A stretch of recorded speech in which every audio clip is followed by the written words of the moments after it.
WhatsApp එකේ තියෙන chat එකකට password එකක් දාලා lock කරගන්නේ කොහොමද කියලා අපි මේ වීඩියෝ එකෙන් කතා කරමු.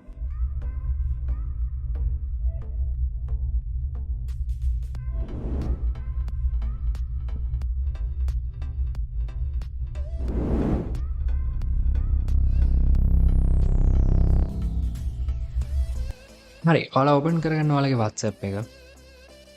ඊට පස්සේ ඔයාලා මෙතනදී select කරගන්න ඕන ඔයාලට lock කරගන්න අවශ්‍ය කරන chat ටික හරි මොන chat එකද lock කරගන්න ඕනේ කියලා. ඉතින් මම මෙතනදී select කරගන්න මෙන්න මේ the next gen කියන chat එක. ඉතින් ඊට පස්සේ අපි කරන්න ඕනේ ඒ chat එක උඩ long press එකක් දෙන්න ඕනේ.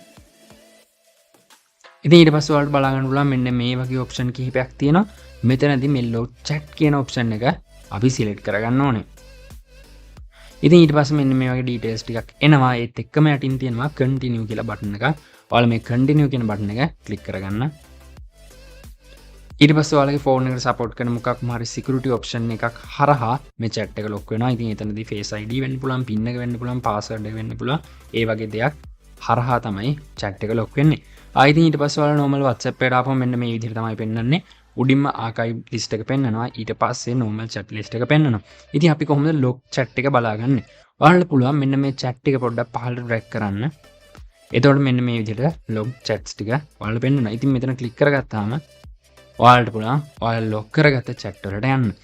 ඉතින් ඊට පස්සේ මෙන්න මේ විදිහට chat ටික පෙන්වනවා. මෙතන ඔයාලා add කරගන්න තරමට chat ටික ඔක්කොම පෙන්වනවා. ඉතින් ඔයාලට නැවතත් ඕන නම් මෙතන තියෙන chat එක unlock කරගන්න ඔයාලට ලේසියෙන්ම පුළුවන් මෙන්න මේ වගේ chat එකකට ආයෙත් long press එකක් දෙන්න. ඊට පස්සේ මෙතන තියෙනවා unlock chat කියලා option එක. ඉතින් ඔයාලට පුළුවන් ඒක click කරගන්න. එතකොට පහසුවෙන්ම chat එක unlock වෙනවා. ඉතින් ඊට පස්සේ ඔයාලට බලා ගන්න පුළුවන් chat එක තිබ්බ තැනටම නැවතත් ඒ chat එක ඇවිල්ලා තියෙනවා. මම හිතනවා මේ වීඩියෝ එකත් ඔයාලා ගොඩක් දෙනෙක්ට වැදගත් වෙන්න ඇති කියලා. අපි තවත් අලුත් වීඩියෝ එකකින් හම්බ වෙනකම් අපේ channel එක subscribe කරලා අපිත් එක්ක දිගටම set වෙලා ඉන්න.